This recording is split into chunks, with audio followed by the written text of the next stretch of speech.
नमस्कार, आप देख रहे हैं बीपीए न्यूज। देश का सच दिखाते हैं हम। मैं आपके साथ रितिका श्रीवास्तव। टॉप 20 खबरों में आप सभी का स्वागत है। बिहार की नीतीश कुमार सरकार को गिराने के लिए हवाला डील, फ्लोर टेस्ट का प्लान ईओयू ने पकड़ा। बिहार की नीतीश कुमार सरकार के साथ जिस खेला की बात कही जा रही थी, उसका खुलासा अब आर्थिक अपराध इकाई ने कर दिया है। सामने आया है कि सरकार गिराने के लिए कुछ विधायकों से हवाला डील हुई थी। चिकित्सा में नोबेल का ऐलान, माइक्रो आरएनए की खोज के लिए विक्टर एम्ब्रोस गैरी रुकुन को चुना गया। दुनिया पिछले साल यानी 2023 में कैटालिन कारिको और डू वीसमैन को चिकित्सा का नोबेल दिया गया था। इन्हें न्यूक्लियोसाइड बेन संशोधनों से संबंधित उनकी खोजों के लिए यह सम्मान दिया गया था। इस खोज की वजह से कोरोना वायरस यानी COVID-19 के खिलाफ प्रभावी mRNA के टीकों को विकास में मदद मिली थी। DGCA ने बोइंग 737 विमान इस्तेमाल करने वाले एयरलाइनों को चेताया।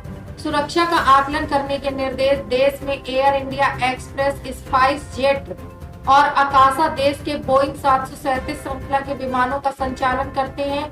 DGCA ने इन ऑपरेटरों से सुरक्षा जोखिम आकलन करने तथा कुछ विशेष प्रकार की इंस्ट्रूमेंट लैंडिंग बंद करने को कहा है। पश्चिम बंगाल के बीरभूम में बड़ा हादसा, कोयला खदान में जोरदार विस्फोट, 7 मजदूरों की मौत। पश्चिम बंगाल के बीरभूम में बड़ा हादसा हुआ है। जानकारी के मुताबिक कोयला खदान में जोरदार विस्फोट हुआ है। इस हादसे में कोयला खदान में काम कर रहे 7 मजदूरों की मौत की खबर सामने आ रही है। आप सांसद संजीव अरोड़ा के घर ईडी की रेड कार्रवाई पर भड़के मनीष सिसोदिया। दिल्ली एनसीआर प्रवर्तन निदेशालय के राज्यसभा सांसद राजीव अरोड़ा के घर पर छापा मारा है। कार्रवाई को लेकर दिल्ली के पूर्व उप मुख्यमंत्री मनीष सिसोदिया भड़क गए और भाजपा समेत पीएम नरेंद्र मोदी पर निशाना साधा। अयोध्या की रामलीला में टूटे पुराने रिकॉर्ड। 41 करोड़ लोगों ने ऑनलाइन देखी रामलीला, 40 देशों में हो रहा प्रसारण। अयोध्या की रामलीला न सिर्फ भारत में देखी और पसंद की जा रही है, बल्कि विदेश में भी इसे लोग देख रहे हैं और पसंद कर रहे हैं। ऑनलाइन रामलीला देखने के मामले में रिकॉर्ड स्थापित हुआ है। शेयर बाजार में फिर बिकवाली, 6 दिनों में 5000 अंक गिरा सेंसेक्स। निफ्टी 24,800 के नीचे। उतार चढ़ाव के बाद फिर लाल निशान पर बंद हुआ बाजार। 5 दिन में 16 लाख करोड़ रुपए डूबे। अदानी समूह के प्राकृतिक गैस ग्रीन हाइड्रोजन मिश्रण कार्यक्रम की शुरुआत, अभी तक का सबसे बड़ा प्रोजेक्ट।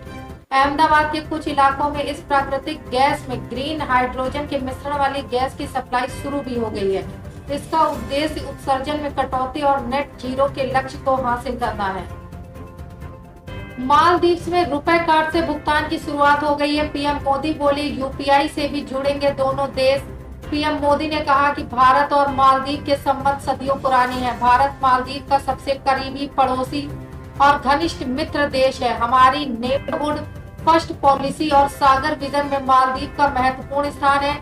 हमने रक्षा और सुरक्षा सहयोग के विभिन्न पहलुओं पर विस्तार से चर्चा की है। इम्तिहान खत्म, अब एक दिन का इंतजार। कड़े मुकाबले वाली 30 सीटों पर कुछ भी हो सकता है परिणाम। चंडीगढ़ हरियाणा में 67.90% मतदान दर्ज हुआ है। मतदान खत्म होने के बाद राज्य में नई सरकार के गठन की उल्टी गिनती शुरू हो गई है। एग्जिट पोल के बाद कांग्रेस उत्साहित है, लेकिन सीएम पद के लिए खींचतान अभी भी है। आरबीआई की मौद्रिक नीति समिति की बैठक आज से। रेपो रेट पर फैसले का ऐलान। 9 अक्टूबर को मुद्रास्फीति नियंत्रण और आर्थिक विकास को संतुलित करने के लिए आरबीआई द्वारा सतर्क रुख अपनाने के बाद से रेपो दर, जो वर्तमान में 6.50% है और स्थिर बनी हुई है। सरकारी आवास से बेड, बेसिक, एसी और टोटी उखाड़ ले गए तेजस्वी। बीजेपी के आरोपों पर बिहार में घमासान। बिहार में अब डिप्टी सीएम के सरकारी बंगले को लेकर सियासत गर्मा गई है। बीजेपी ने आरोप लगाया है कि पूर्व डिप्टी सीएम तेजस्वी यादव ने सरकारी बंगला खाली किया तो यहां का सामान भी साथ लेकर चले गए हैं। बीजेपी ने कहा कि वो जल्द ही सामान की लिस्ट जारी करेंगे। रतन टाटा जी की तबीयत बिगड़ी, मुंबई के ब्रीच कैंडी अस्पताल के आईसीयू में भर्ती। देश के दिग्गज बिजनेसमैन रतन टाटा जी की तबीयत बिगड़ने की बात सामने आ रही है। उन्हें मुंबई के ब्रीच कैंडी अस्पताल में भर्ती कराया गया है। बताया जा रहा है कि वह आईसीयू में है। दरअसल रतन टाटा की उम्र 86 साल है और उन्हें तबियत बिगड़ने के बाद सोमवार तड़के ब्रीच कैंडी अस्पताल में भर्ती कराया गया। पद्मश्री पुरस्कार से सम्मानित आदिवासी कलाकार दुर्गाबाई व्यास बीजेपी में शामिल। मध्य प्रदेश के मुख्यमंत्री मोहन यादव के मुताबिक प्रख्यात गोंड कलाकार ने उन्हें बताया कि वह रानी दुर्गावती के गौरव को बढ़ाने और सुशासन के लिए सरकार द्वारा किए जा रहे काम और प्रधानमंत्री नरेंद्र मोदी के उनके समुदाय के साथ खड़े होने के तरीके से प्रभावित है। 16 लाख लोगों की भीड़, भीषण गर्मी और traffic jam. Chennai air show के दौरान सिस्टम की लापरवाही साबित हुई जानलेवा। बताया जा रहा है कि यातायात अधिकारियों के खराब कोऑर्डिनेशन के कारण चेन्नई में लाखों लोग फंस गए। शहर के कई हिस्सों में इसी तरह की घटनाएं सामने आई, जहां लोग घंटों तक जाम में फंसे रहे। उधर मरीना बीच पर एकत्रित भारी भीड़ को कार्यक्रम के बाद तितर बितर होने के लिए काफी संघर्ष करना पड़ा। भारतीय टीम ने दिया जीत का डबल डोज, पहले पाकिस्तान फिर बांग्लादेश को रौंदा। सूर्य कुमार यादव की कप्तानी में भारतीय टीम इस समय अपने घर में बांग्लादेश के खिलाफ 3 मैचों की T20 सीरीज खेल रही है। इसके पहले मुकाबले में 7 विकेट से जीत दर्ज की।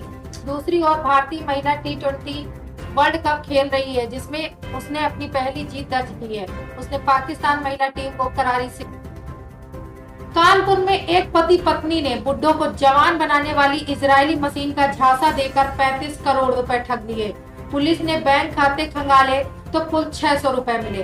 कानपुर के रहने वाले राजीव दुबे और उनकी पत्नी दशमी दुबे पर आरोप है कि उन्होंने रिवाइवल वर्ल्ड संस्था बनाकर शहर के लोगों से दावा किया कि हम इजराइल से एक ऐसी मशीन लाए हैं जिसकी थेरेपी लेकर 65 साल के बुजुर्ग भी 25 साल का युवा बन जाएगा। उत्तर प्रदेश से एक चौंका देने वाली घटना सामने आ रही है, जिसमें शादी में मनपसंद गाना नहीं बजने के कारण बाराती ने युवक का गला रेत दिया। यूपी के सुल्तानपुर में शादी में मनपसंद गाना बजाए जाने को लेकर विवाद होने के बाद एक बाराती ने दुल्हन के भाई के दोस्त की हत्या कर दी। रिपोर्ट के मुताबिक पुलिस ने बताया कि गाने के चयन को लेकर झगड़ा हुआ था, जिसके बाद आरोपी ने घर लौटने के दौरान उत्तम यादव नाम के शख्स की चाकू से हत्या कर दी। बढ़ती टमाटर की कीमतों के बीच राहत की खबर। सरकार मोबाइल वैन से बेच रही है 65 रुपए प्रति किलो टमाटर। सरकार ने दिल्ली और आसपास के क्षेत्रों में टमाटर की कीमतों को नियंत्रित करने के लिए मोबाइल वैन के माध्यम से 65 रुपए प्रति किलो की दर पर टमाटर बेचना शुरू किया है। यह कदम राष्ट्रीय सहकारी उपभोक्ता महासंघ NAFED और सफाल के रिटेल आउटलेट्स के जरिए उठाया गया है। सोमवार को सोने चांदी के भाव में आई गिरावट। खरीदने से पहले जाने दिल्ली में 24 कैरेट गोल्ड का प्राइस। नवरात्र के 5वें दिन अर्थात आज 7 अक्टूबर को सोने और चांदी के भाव में गिरावट देखी गई है। आज सोना लगभग 75 रुपए सस्ता होकर 76,005 रुपए प्रति 10 ग्राम पर खुला और चांदी 129 रुपए सस्ती होकर 93,305 रुपए प्रति किलोग्राम बिक रही है।